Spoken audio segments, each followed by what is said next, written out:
I'm Jacqueline Rivas, Water Conservation Program Coordinator for UF IFAS Extension, Hillsborough County. I want to remind you that Hillsborough County is growing, and so is our demand for water resources, but you can still have a beautiful landscape. With the right resources and gardening practices like microirrigation, a beautiful landscape can be environmentally friendly.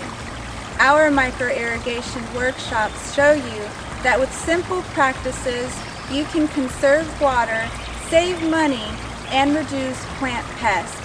We provide you with a microirrigation kit to get started, as well as resources for plant selection and landscape design. It really is a great program for anyone wanting to conserve water or improve their landscapes. So click the link below to register for our next microirrigation workshop via Zoom. Keep busy, be healthy, and I hope to see you there.